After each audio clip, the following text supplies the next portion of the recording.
Hello friends, मैं मनीष सारथी educator के इस ऑनलाइन प्लेटफॉर्म पे आप सभी का स्वागत करता हूं। वीडियो को स्टार्ट करने से पहले सभी स्टूडेंट्स से रिक्वेस्ट है, चैनल को जरूर सब्सक्राइब करें। चलिए स्टार्ट करते हैं। आज का अपना टॉपिक है नंबर सिस्टम। इस टॉपिक में अपन पंजाब के 2021 में लास्ट ईयर जितने भी क्वेश्चंस हुए हैं, कॉम्पिटिटिव एग्जाम के अंदर जितने भी क्वेश्चंस आए हैं उन सबको डिस्कस करेंगे। चलिए स्टार्ट करते हैं। फर्स्ट क्वेश्चन है आपके पास, कहता है there are 4 consecutive even number if sum of first 3 number is 108। 4 आपके पास लगातार इवन नंबर है, सम संख्याएं हैं, उनमें से पहली 3 संख्याओं का जोड़ 108 है। आपसे पूछा गया then calculate the product of smallest and largest number, मतलब सबसे छोटी संख्या और सबसे बड़ी संख्या का गुणनफल क्या होगा। तो देखिए, अब आपको जो वर्कआउट करना है वो पहले 3 नंबर पे करना है। देखिए, अब आपके पास पहले 3 लगातार संख्याओं का टोटल अगर 108 है, टोटल को अगर आप नंबर ऑफ टर्म्स से डिवाइड कर दोगे तो आपको जो मिलता है वो मिलता है मिडल नंबर। तो यहां पे जो मिडल नंबर है वो कितना है? 36। अब ये चारों के चारों नंबर लगातार इवन नंबर है, तो 36 से पहले जो इवन नंबर आता है वो आता है 34, और 36 के बाद 38, और 38 के बाद 40।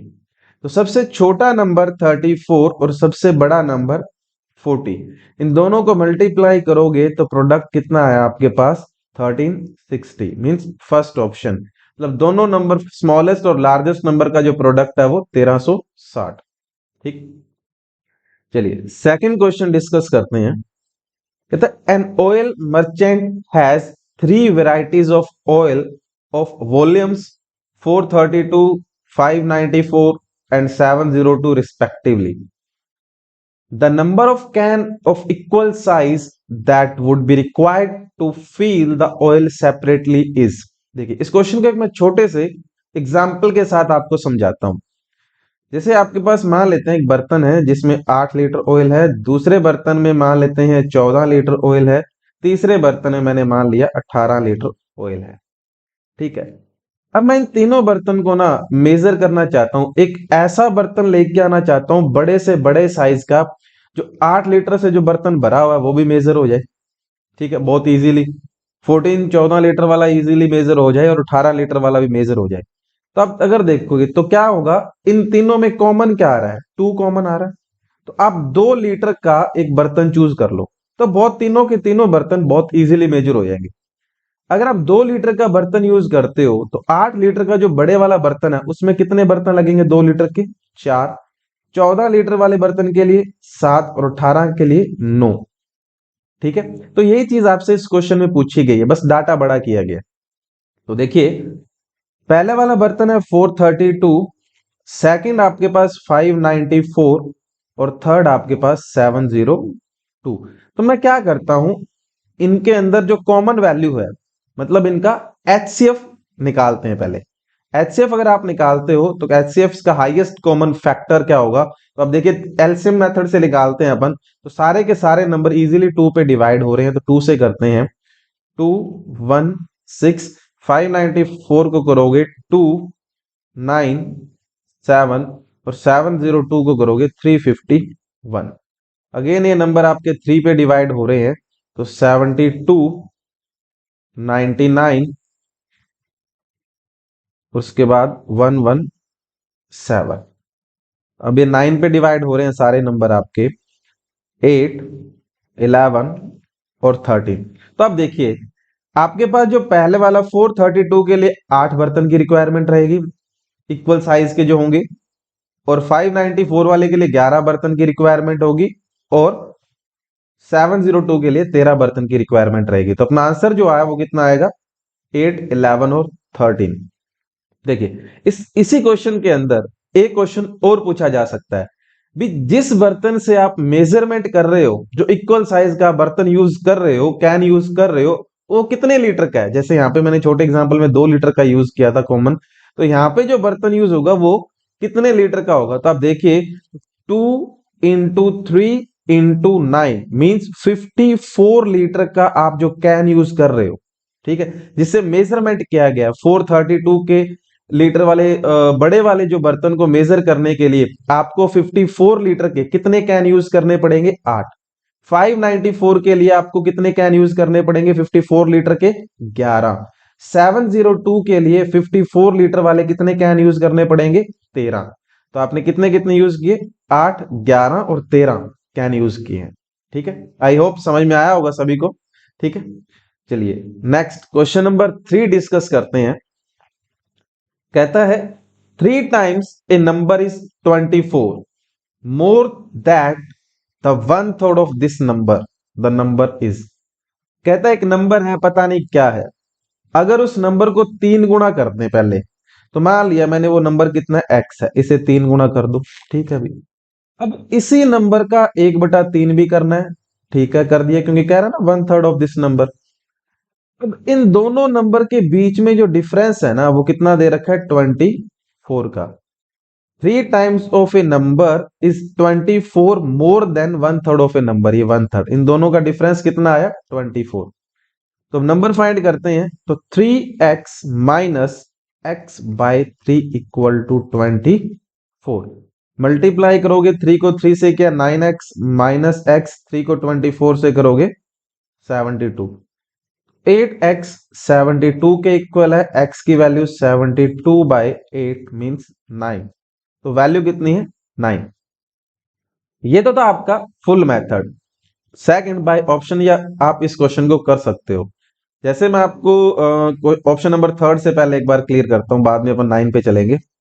तो जैसे देखो, कहता है 3 टाइम्स ऑफ ए नंबर, किसी नंबर का 3 गुना। ठीक है, भी ले 3 गुना कर दिया, 36 आ गया। उसी नंबर का 1/3 भी करना, 1/3 ऑफ ए नंबर, 4 आया। अब कहता है इन दोनों नंबर का डिफरेंस 24 होना चाहिए, पर यहाँ पे तो 32 आ रहा है। तो इन ऑप्शन क्या है? गलत है। अब ऑप्शन 9 पे अगर मैं देखूं, ठीक, 9 3 times of A number 27, 1/3 of A number 3। तो दोनों का डिफरेंस कितना आ रहा है? 24। तो आपका जो करेक्ट आंसर वो क्या है? 9 है। बाय ऑप्शन भी आप इस तरीके से कर सकते हो।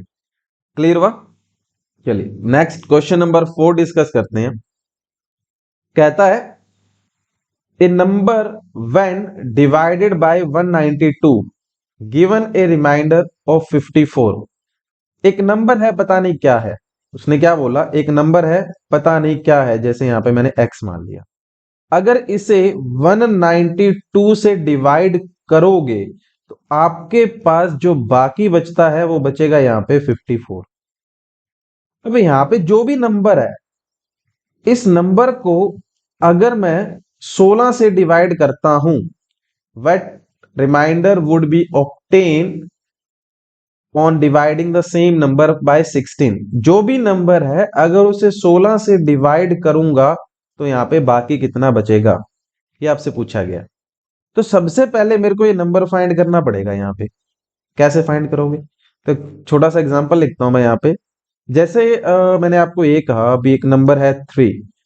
3 को मैं 2 से डिवाइड करूंगा तो 1 आएगा यहाँ पे, और 2 और 1। ठीक, तो इसको मैं कैसे बोल सकता हूं? एक नंबर है, जैसे मैंने ये गायब कर लिया, ये आपको क्वेश्चन में नहीं दे रखा, इसे एक बार गायब कर। एक नंबर है जिसे अगर 2 से डिवाइड किया जाता है तो बाकी कितना बचता है? 1 बचता है। एक नंबर है जिसे 2 से डिवाइड किया जाता है तो बाकी 1 बचता है। तो इस तरह के जब भी क्वेश्चंस आते हैं ना, तो आप क्या करो, जिस नंबर से आप डिवाइड कर रहे हो और जो आपका रिमाइंडर बचता है, दोनों को ऐड कर दो तो आपको वो नंबर मिल जाता है। ठीक है, जिस नंबर से आप डिवाइड कर रहे हो, मतलब आपका जो डिवीजर है, जो भाजक है, उसको और रिमाइंडर को आप ऐड कर दीजिए, वही आपका वो नंबर होता है।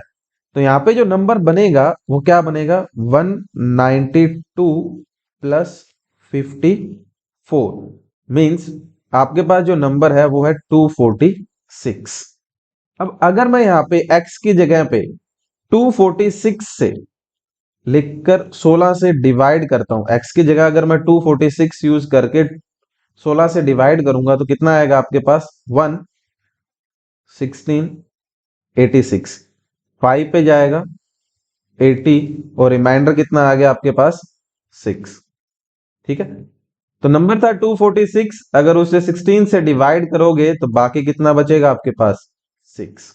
क्लियर हुआ? Option number 4। ठीक है, चलिए नेक्स्ट क्वेश्चन नंबर 5 कह रहा है the product of two whole number is 37, the square root of the difference of the number is. दो नंबर हैं, होल नंबर हैं, अगर उन दोनों को गुणा किया जाता है तो 37 बनता है। दो नंबर है, अगर इन दोनों को मल्टीप्लाई करोगे तो 37 आएगा। अब इन दोनों नंबर का जो डिफरेंस है ना, उसका स्क्वायर रूट क्या होगा, वर्गमूल क्या होगा, वो आपसे पूछा गया। तो देखिए, तो 37 पे अगर थोड़ी नजर डालते हो आप, 37 आपके पास क्या है? एक अभाज्य संख्या है, प्राइम नंबर है। ठीक है, तो प्राइम नंबर है तो मतलब आपको 37 और 1 को ही मल्टीप्लाई करने पे 37 आ सकता है, क्योंकि प्राइम नंबर के दो ही फैक्टर होते हैं, एक 1 और एक वो इटसेल्फ खुद, इसके अलावा और कोई होते ही नहीं है। ठीक है, प्राइम नंबर के दो ही फैक्टर है, इन्हें आपस में गुणा करोगे तो ही 37 बनेगा। ठीक है, तो दोनों फैक्टर थे 1 और 37, 37 आपका प्राइम नंबर अभाज्य संख्या है। तो नंबर क्या थे वो? 37 और 1। अब ये कहता है इन दोनों नंबर का डिफरेंस कितना आएगा भाई?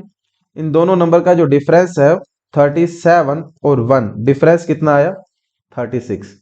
जो डिफरेंस है, अंतर है, इसका वर्गमूल कितना आएगा? और तो 36 का स्क्वायर रूट कितना होता है, वर्गमूल कितना होता है? 6। मतलब ऑप्शन नंबर 3।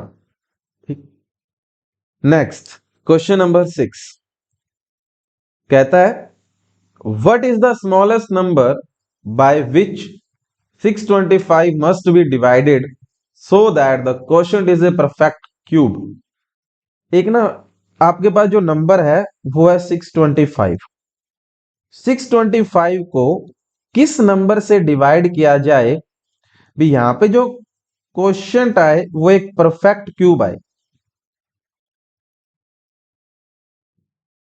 ठीक है, परफेक्ट क्यूब होना चाहिए किसी नंबर का। तो आपसे यही पूछा गया है। तो कहता मैं यहां पे जो कितने से डिवाइड करूं भी यहां पे जो क्वेश्चन हो वो एक परफेक्ट क्यूब आना चाहिए। तो देखो बाय ऑप्शन आप बहुत इजीली इस तरीके को देख क्वेश्चंस को देख सकते हो, और वैसे मेरे ख्याल से इस क्वेश्चन में कुछ लिखने की जरूरत नहीं है, क्योंकि इस क्वेश्चन को देखते ही आप आंसर टिक कर सकते हो 5। देखो क्यों। अब मेरे को ये बताओ 625 है, इसे डिवाइड करना है किसी नंबर से, और ऑप्शन आपके सामने है, या तो 2 से करोगे, या 4 से करोगे, या 5 से करोगे, या 3 से करोगे। और ये 625 जो होगा, यहाँ पे जो भी नंबर आप लिखोगे उससे पूरा पूरा भाग होगा, पूरा पूरा कंप्लीटली डिवाइड होगा। तो क्या 625 2 से डिवाइड नहीं होता? ना तो ये 4 से डिवाइड होता, ना 3 से डिवाइड होता, ओनली ना ओनली 625 625 किससे डिवाइड होता है?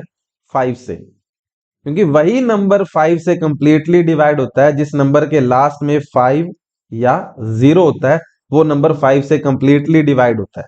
ठीक है, अब लास्ट में 5 है तो 2 से कभी डिवाइड नहीं होगा, ना 4 से कभी डिवाइड होगा। 2 से डिवाइड होने के लिए लास्ट नंबर इवन होना चाहिए। 4 से डिवाइड होने के लिए लास्ट 2 डिजिट, किसी भी नंबर की लास्ट 2 डिजिट 4 से डिवाइड होने चाहिए। और 3 से डिवाइड होने के लिए नंबर्स की डिजिट का सम, नंबर की डिजिट का सम 3 से डिवाइड होना चाहिए। तो ये ना तो 2 की कंडीशन फुलफिल कर रहा है, ना 4 की कंडीशन फुलफिल कर रहा है, ना 3 की कर रहा है, ओनली एंड ओनली 5 की कंडीशन फुलफिल हो रही है, तो 5 से ही डिवाइड होता है। ठीक है, तो आप चेक कर सकते हैं 5 को अगर 625 से डिवाइड करोगे तो आपके पास आता है 1। मैं पूरा डिटेल में लिख रहा हूं आपको, पर जरूरत नहीं है। जैसे 1 5 1 2 12 10 2 5 5 पे जाएगा कितना है? 25 0। तो अब देखो 125 जो आया है वो 5 का क्या होता है? क्यूब होता है। परफेक्ट क्यूब आया कि नहीं आया? ठीक है, तो 5 से अगर डिवाइड करोगे तो आपको जो क्वोशिएंट मिलेगा वो कितना मिलेगा? 125, जो 5 का क्या होता है? क्यूब होता है। तो किस नंबर से डिवाइड करना पड़ेगा? 5 से। क्लियर हुआ सभी को? ठीक, चलिए नेक्स्ट क्वेश्चन नंबर 7 डिस्कस करते हैं। क्या कह रहा है? When n is divided by 4, कहता है एक नंबर है n, अगर उसे आप 4 से डिवाइड करते हो तो बाकी बचता है 3। अगर मैं 2n को अगर मैं 2n को कितने से डिवाइड करना है, डिवाइड बाय 4 से डिवाइड करता हूं तो बाकी कितना बचेगा। ठीक है, तो अभी मैंने आपको बताया था यहाँ पे जो बाकी बचता है, रिमाइंडर जो शेषफल है, ठीक है, और जो आपका डिवीजर है, इन दोनों का टोटल ही कर दो। क्या आ रहा है 7, तो n की वैल्यू कितनी यूज कर सकते हो आप 7। ठीक है, तो n की वैल्यू अगर 7 है तो यहाँ पे देखो 4 1 जा 4, 7 माइनस 4 कितना है 3 आया कि नहीं है, तो n की वैल्यू कितनी हुई 7। तो 2n कितना हो जाएगा आपके पास अब 14। अब 14 को अगर आप 4 से डिवाइड करोगे, 4 3 जा 12, और रिमाइंडर कितना बचा आपके पास 2, तो आंसर क्या आएगा 2। ठीक है, ये था आपका क्वेश्चन नंबर 7 जिसका आंसर कितना है 2। Next question number 8। Question number 8 में कहा गया, बढ़िया क्वेश्चन आपका, if N 11 digit number 5y888406x6, ये जो नंबर है ये 72 से कंप्लीटली डिवाइड होता है। आपसे बोला गया then what is the value of 9x minus 2y। तो 9x माइनस 2y की वैल्यू क्या होगी for the least value x। x की अपने को छोटे से छोटी वैल्यू यूज करनी है। ठीक है, तो समझना ध्यान से। अब अगर कोई नंबर 72 से कंप्लीटली डिवाइड होता है तो इसका मतलब ये होता है वो नंबर 9 से भी कंप्लीटली डिवाइड हो रहा है और 8 से भी कंप्लीटली डिवाइड होता है। अगर कोई नंबर 9 और 8 दोनों से कंप्लीटली डिवाइड होगा तब जाके वो नंबर 72 से कंप्लीटली डिवाइड होगा। ठीक है, तो मैं अब पहले क्या करता हूं, अब मेरे को पहले बताओ ये डिविजिबिलिटी 9 की कैसे चेक की जाती है और 8 की कैसे चेक की जाती है, तो वो बताते हैं। 8 क्या करता है, अगर किसी नंबर की लास्ट 3 डिजिट 8 से, जैसे यहां पे 6x6 दे रखा है, 6x6 दे रखा है ना, ये अगर किसी नंबर की लास्ट 3 डिजिट 8 से कंप्लीटली डिवाइड होती है तो नंबर पूरा का पूरा 8 से डिवाइड होगा। 9 के लिए क्या कहोगे, अगर कोई नंबर की डिजिट का सम, मतलब जितनी भी डिजिट यहां पे 11 डिजिट 11 अंक आपके लिखे हुए हैं ये वाले, अगर किसी नंबर की डिजिट का सम, अंकों का जोड़ अगर 9 से डिवाइड होगा तो पूरा का पूरा नंबर क्या होगा आपका 9 से डिवाइड हो जाएगा। क्लियर है, तो पहले मैं क्या करता हूं, यहां पे लास्ट के 3 डिजिट पे काम करता हूं जिससे मेरे को 8 मिलेगा। ठीक है, सॉरी x की वैल्यू मिल जाएगी। तो देखिए 6x6 ये जो नंबर है ये 8 से डिवाइड होगा। ठीक है, और यहां पे x की वैल्यू क्या आ सकती है वो अपने को सेट करनी। थोड़ा ध्यान से समझते, मैं साइड में एक छोटा सा एग्जांपल भी लेके चलता हूं आपको जिससे चीजें क्लियर होगी। जैसे मैंने लिखा आपके साथ यहाँ पे 416 ये नंबर लिखा, इसे 8 से डिवाइड करते हैं। जैसे यहाँ पे x की वैल्यू 1 है, सबसे पहले आप क्या करोगे 5 पे जाएगा 40 और 1 रिमाइंडर आ गया। ठीक है, इसी तरह मैं यहाँ पे करने वाला हूं। देखो यहाँ पे कुछ ना कुछ वैल्यू आएगी, पता नहीं क्या आने वाली है एक बार। तो यहाँ पे फिर आप कहोगे 2 डिजिट का एक नंबर आएगा, माइनस करोगे आप 6x में से, यहाँ पे 2, जैसे यहाँ पे 40 लिखा, ये 2 डिजिट माइनस करोगे तो क्या आएगा आपके पास, फिर ऊपर से 6 उतार लोगे, जैसे यहाँ पे भी आप 6 से लिखने वाले हैं। ठीक है, तो देखिए अब ये पूरा का पूरा आपका 8 से डिवाइड हो रहा है। इसी तरह मैं आपको ये कहना चाहता हूं भी, ये जो नंबर यहाँ पे माइनस करने पे भी आएगा, फिर यहाँ पे आप 2 डिजिट का एक नंबर लिखोगे और बाकी आपका 0 बचेगा। जैसे यहाँ पे आप 2 आएगा, 2 डिजिट का आपने नंबर लिखा और 0 आ गया आपके पास। तो अब मैं आपसे क्वेश्चन है यहाँ पे भी, अगर 8 के टेबल में यूनिट डिजिट 6 कहां कहां पे मिलता है आपको, 8 के टेबल में, 8 के पहाड़े में इकाई का अंक 6 कहां कहां पे देखने को मिलता है, तो आप कहोगे एक तो 1 मतलब 16 और एक 56, ये दो जगह 6 देखने को मिलता है, इसके अलावा नहीं मिलता। मेरे दिमाग में ये आया, तो यहाँ पे जो नंबर है या तो यहाँ पे क्या हो सकता है 1 हो सकता है, यहाँ पे 5 हो सकता है। अगर 1 होगा तो 16 बनेगा तो भी कंप्लीटली डिवाइड करेगा, अगर 5 होगा तो 56 बनेगा, 8 इंटू 7 56 बन जाएगा तो भी कंप्लीटली डिवाइड होगा। अगर यहाँ पे 1 आए तो मतलब इस जगह पे 1 आएगा तो मतलब 6x में से ये नंबर माइनस होगा तो जो आपके यहाँ पे 1 आया। ठीक है, तो मैं क्या लिख सकता हूं यहाँ पे, अगर मैं x की जगह पे आपके पास 5 लिख दूं तो क्या आएगा यहाँ पे 64 लिख सकता हूं। 8 8 जा 64 और 1 बाकी आएगा आपके पास, फिर 8 2 जा आप क्या करोगे 16 और पूरा पूरा डिवाइड हो जाएगा। दूसरा केस ये बन सकता है, अगर यहाँ पे इस केस में मैं 5 लेके आऊं, जैसे 6x 6, इसे 8 से डिवाइड करोगे आप, ठीक है, 2 डिजिट का यहाँ पे नंबर है, यहाँ पे आपके पास 56 बनाना, अब की बार अपने को 5 लेके आना है यहाँ पे, तो 56 और 0। तो 5 लाने के लिए आप देखिए x की वैल्यू क्या लिख सकते हो आप, एक तो 1 लिख सकते हो और एक आप 9 लिख सकते हो, बट 61 और 69 बना सकते हो आप। बट मेरे को क्या करना है, x की स्मॉलेस्ट वैल्यू लिखनी है, तो x की जगह मैं क्या लिखूंगा यहाँ पे अब 1।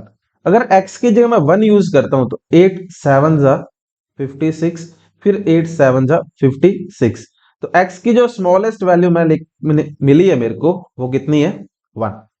ठीक है, आई होप यहां तक आपको समझ में आया होगा। x की वैल्यू 1, अब मेरे को क्या चाहिए 9 पे काम करना, क्योंकि x और y दोनों होंगे तभी तो 9x माइनस 2y निकाल सकता हूं।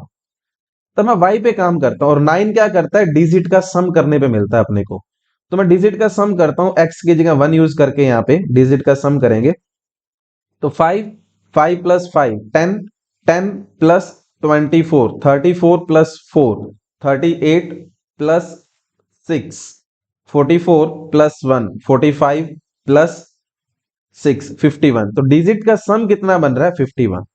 51 प्लस y डिवाइड बाय 9, मतलब ये जो 51 प्लस y, ये जो पूरा टोटल बनेगा ये 9 से कंप्लीटली डिवाइड होता है। तो मेरे को आप ये बताओ 51 के जस्ट बाद ऐसा कौन सा नंबर है जो 9 से कंप्लीटली डिवाइड होता है, तो क्या होगा 54, जिसके लिए y कितना होना पड़ेगा आपका 3, 54 बनेगा और 9 से कंप्लीटली डिवाइड होगा, कितना है 6।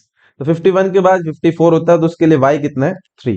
तो आप देखिए मेरे को x और y दोनों मिल गए, तो मेरे को 9x माइनस 2y निकालना है, तो 9 इंटू एक्स कितना है 1 माइनस 2, y कितना है आपके पास 3, तो आप 9 माइनस 6, तो आंसर कितना है आपके पास 3, फर्स्ट ऑप्शन आपका आंसर कितना है 3। ठीक है, आई होप सभी को समझ में आया होगा। ठीक है, अच्छा क्वेश्चन है ये। नेक्स्ट क्वेश्चन नंबर 9, ये भी 8 की तरह ही क्वेश्चन है आपका।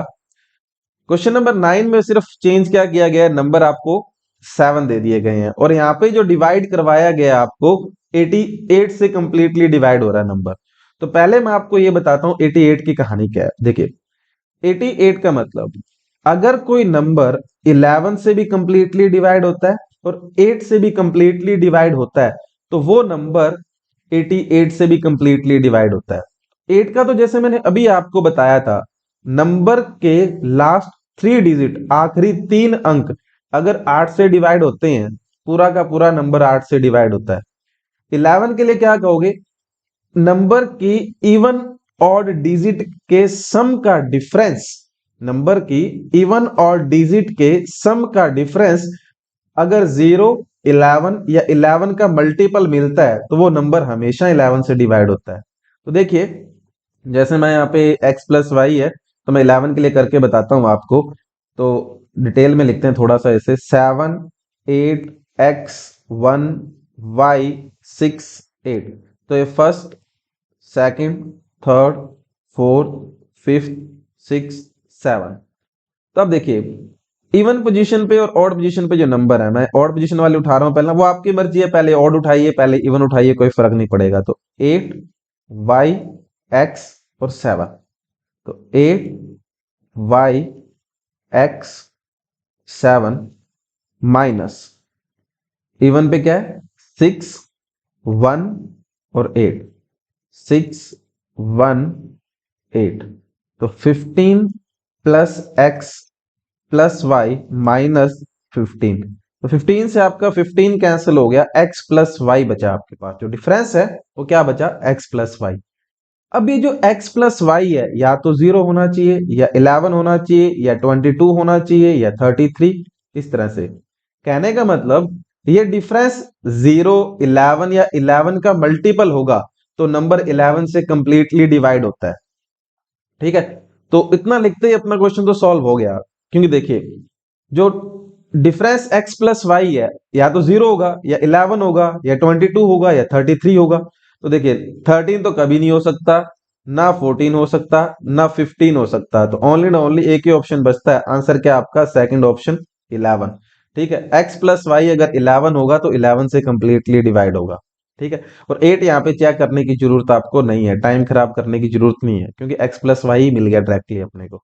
ठीक है, अगर 8 पे काम करना चाहते हो आप तो y 6 8, इस पे आपको वैल्यू सेटिस्फाई करवानी पड़ेगी, ये नंबर 8 से कंप्लीटली डिवाइड होना चाहिए। ठीक है, जैसे अगर मैं बताऊं आपको डिटेल में, वैसे जरूरत तो नहीं है यहाँ पे 8 के लिए, फिर 8 के लिए आपको वैसे एज ए प्रैक्टिस बता देता हूं। जैसे देखो यहाँ पे क्या आएगा, y6 है तो 2 डिजिट का कोई नंबर आएगा, फिर यहाँ पे क्या आएगा आपके पास 8 आ जाएगा, ये ऊपर से उठा। ठीक है, यहाँ पे y6 2 डिजिट का जो नंबर का कोई डिफरेंस, एक नंबर यहाँ पे आएगा, फिर 2 नंबर डिजिट का नंबर आएगा, बाकी 0 बचेगा। अब मेरे को ये बताओ 8 के टेबल में यूनिट डिजिट पे 8 कहां पे दिखाई देता है आपको? तो आप कहोगे 8 के टेबल में यूनिट डिजिट पे 8 48 पे ही दिखाई देता है, इकाई का अंक 8 मेरे को 48 पे ही दिखाई देता है। 8 इंटू 6 इज इक्वल टू 48, इसके अलावा कहीं और नहीं मिलेगा आपको। ठीक है, तो सिर्फ और सिर्फ यहाँ पे पॉसिबिलिटीज एक ही नंबर की है 48 की, तो यहाँ पे भी 48 मिलेगा और 0 आएगा। अब 48 मतलब ये 4, जैसे ही मैंने लिखा मेरे दिमाग में ये आया, यहाँ पे जो 2 नंबर आएंगे और इनका जो डिफरेंस आएगा वो 4 बनने वाला है। ठीक है, तो अब 6 दिखाई दे रहा है, तो 6 के अकॉर्डिंग आप देखिए, अगर मैं थोड़ा सा देखूं बी, अगर मैं यहाँ पे y की जगह 3 यूज कर लूं तो 36 बनेगा 4, और यहाँ पे 32 आएगा, और आपके पास 4 बाकी बचता है कि नहीं बचता? तो y की जगह जो पॉसिबल वैल्यू है वो कितनी है? 3। y की जो पॉसिबल वैल्यू जो आएगी आपके पास कितनी आ जाएगी? 3 आ जाएगी, क्योंकि यहाँ पे 6 दे रखा है, इसके अलावा और कोई वैल्यू आप पॉसिबल नहीं करवा सकते यहाँ पे। ठीक है, तो y की वैल्यू आएगी 3, जिससे आपके पास 36 माइनस 32, फिर उसके बाद आप 6 पे चले जाओगे, 8 6 या 48 और 0 बचेगा।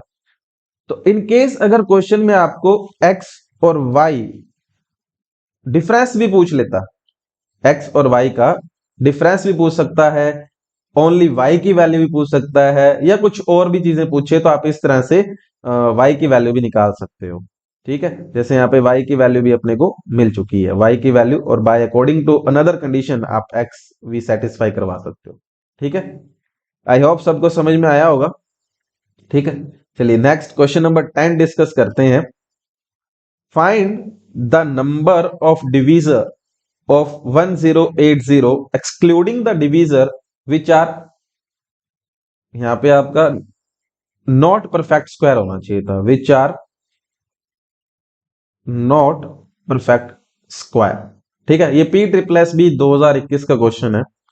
देखिए कैसे करोगे आप, जैसे आपके पास दे रखा है एक नंबर है 1080, कहते हैं इसमें ऐसे कितने फैक्टर हैं, कितने गुणनखंड ऐसे हैं जो नॉन परफेक्ट स्क्वायर हैं। ठीक है, पहले एक छोटे एग्जांपल से आपको बताता हूं जो ये भी क्वेश्चन समझ में आए। जैसे आपके पास 12 है, 12 के अगर मैं फैक्टर करता हूं, गुणनखंड करता हूं, गुणनखंड का मतलब ये 12 किस किस नंबर से कंप्लीटली डिवाइड हो सकता है। जैसे आप कहोगे 1 से भी डिवाइड होता है, 2 से भी डिवाइड होता है, 3 से भी डिवाइड होता है, 4 से भी डिवाइड होता है, 6 से भी डिवाइड होता है, और 12 से भी डिवाइड होता है।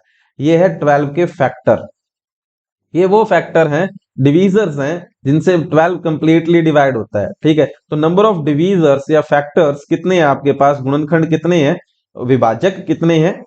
6। अब मेरे से ये पूछा गया है इसमें से ना जो नॉन परफेक्ट स्क्वायर फैक्टर है वो हटा दो, वो बताओ कितने, सॉरी जो नॉन परफेक्ट स्क्वायर फैक्टर है वो कितने हैं, वो वाले बताओ। तो अब देखिए 1 जो आपका परफेक्ट स्क्वायर फैक्टर है, और 4 आपका परफेक्ट स्क्वायर फैक्टर है, क्योंकि 4 क्या होता है 2 की पावर 2, और 1 होता है 1 की पावर 2 लिख सकते हो आप। ये जो दो नंबर है ना 4 और 1, ये परफेक्ट स्क्वायर फैक्टर है, और बाकी जो रह गए कितने, 2 3 6 12, ये नॉन परफेक्ट स्क्वायर फैक्टर है। तो यही चीज आपसे पूछी गई थी, तो 6 में से टोटल फैक्टर कितने थे? 6, उसमें से मैंने परफेक्ट स्क्वायर फैक्टर कितने हैं 2 माइनस कर दूंगा तो आपके पास नॉन परफेक्ट स्क्वायर फैक्टर कितने हैं 4। ये छोटे एग्जांपल से मैंने आपको बताया जो इजीली ये क्वेश्चन समझ में आए। तो सबसे पहले देखो, अब मैं इतना कुछ नहीं कर सकता, यहाँ पे फैक्टर्स वगैरह नहीं निकाल सकता, तो मैं इस पे यूज करूंगा प्राइम फैक्टराइजेशन मेथड। ठीक है, प्राइम फैक्टराइजेशन मेथड, जिससे बहुत इजी होता है ये क्वेश्चन। आप यहाँ पे 12 पे भी वो चीजें यूज कर सकते हो। अब 1080 के प्राइम फैक्टर क्या होते हैं, तो थोड़ा इसे ब्रेक करके लिख सकते हो आप, 12 इंटू 9 इंटू 5 इंटू 2। तो आप 12 और 9 को ब्रेक कर सकते हो क्योंकि 5 और 2 तो ऑलरेडी प्राइम नंबर है आपके। तो 12 को लिख सकते हो 2 इंटू 2 इंटू 3, और 9 को 3 इंटू 3 और 5 इंटू 2। ठीक है, तो आपके पास मिला 2 की पावर 3, 3 की पावर 3 और 5 की पावर 1, ही आए प्राइम फैक्टर। ठीक है, अब मेरे को क्या चाहिए, नॉन परफेक्ट स्क्वायर फैक्टर, जो परफेक्ट स्क्वायर फैक्टर नहीं है। तो कैसे मैं अब निकालता हूं, स्क्वायर फैक्टर निकालता हूं पहले।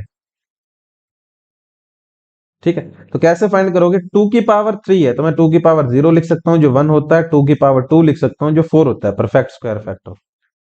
3 की पावर 0 लिख सकता हूं जो 1 होता है, 3 की पावर 2 तक जा सकता हूं मैं, क्योंकि 3 की पावर 3 नहीं लिख सकता क्योंकि वो क्या होता है, स्क्वायर फैक्टर नहीं होता। 5 की पावर 0 लिख सकता हूं। यहाँ पे कितने, 2, 2 और 1, कितना हुआ 4। तो 1080, 1080 के अंदर 4 परफेक्ट स्क्वायर फैक्टर हैं, और अपने को अब मैं निकालना है टोटल फैक्टर भी निकालने हैं, क्योंकि तभी तो मैं माइनस कर पाऊंगा। और टोटल फैक्टर कितने हैं, कुल गुणनखंड भी ऐसे कितने नंबर हैं जो 1080 को पूरा पूरा भाग करते हैं। तो कैसे बताओगे, जो भी आपके प्राइम फैक्टर होते हैं उनकी पावर में +1 करके उन्हें मल्टीप्लाई कर दो, उतने ही आपके टोटल फैक्टर होते हैं। जो भी आपके प्राइम फैक्टर हैं उनकी पावर में +1 करके उन्हें मल्टीप्लाई कर दो, उतने ही टोटल फैक्टर हैं। तो 4 इंटू 4 इंटू 2, टोटल फैक्टर कितने, 32। 32 ऐसे नंबर हैं जो 1080 को पूरा पूरा भाग कर सकते हैं। ठीक है, तो इसमें से परफेक्ट स्क्वायर फैक्टर माइनस कर देते हैं, 32 माइनस 4, 28। तो आपके पास 28 नॉन परफेक्ट स्क्वायर फैक्टर हैं जो 1080 को पूरा पूरा भाग करते हैं, विभाजित करते हैं। ठीक है, आई होप ये 10 क्वेश्चंस आप सभी को समझ में आए होंगे। नेक्स्ट क्लास में अपन आगे के जो क्वेश्चंस है वो कंटिन्यू करेंगे। Thank you.